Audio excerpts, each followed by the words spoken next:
So it's been a weird couple of years for me.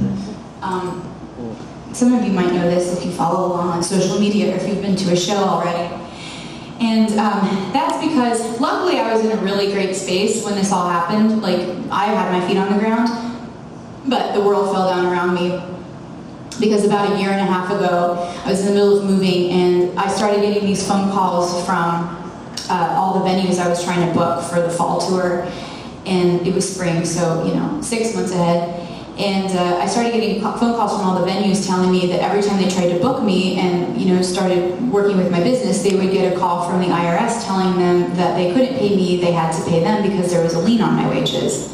I had never heard of anything like that. I had no idea. And in my career, I've been very lucky because I had success early on and I have been able to sustain a music career. And financially, I've always been stable, which I've always been really proud of and grateful for, because that means that no matter what happens to me in my life, especially as a woman, I don't have to rely on anybody ever. I can take care of myself. And so suddenly to have that pulled out from underneath my feet was terrifying. I didn't know what happened. I asked the person who was in charge of my, who took care of my accounts and had since I was a teenager, what was going on. And they said, oh, it's a scam. Oh, it's the IRS messed up.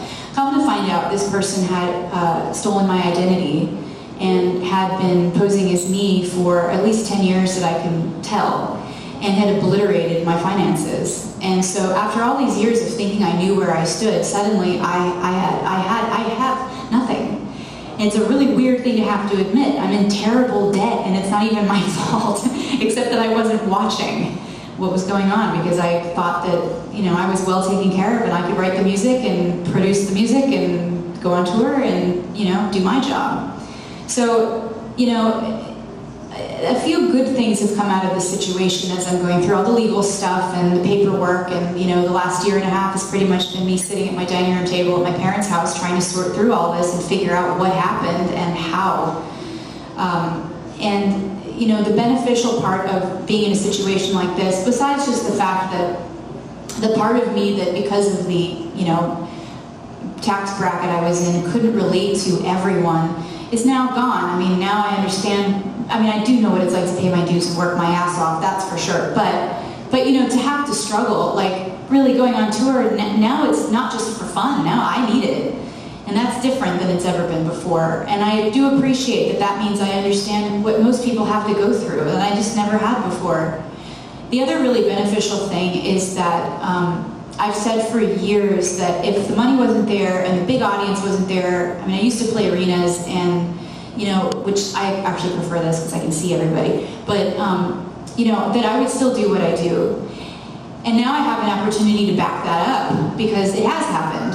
And I am so grateful that I have the job that I have. I would never stop writing because it helps my mental health. And, which is in need of help because I have just deep, terrible depression.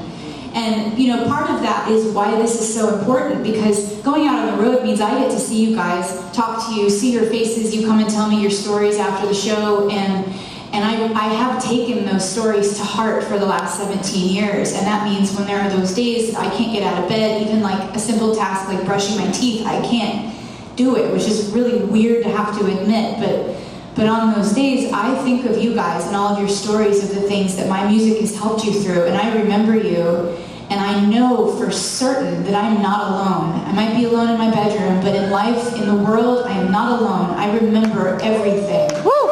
And I can't tell you how grateful I am for that. I just absolutely love you for it. You are how I connect. You're a huge part of my spirituality. You're like my church. You're my fellow parishioners to the church of life, I guess. So, that is something I'm so proud that I can stand behind those words.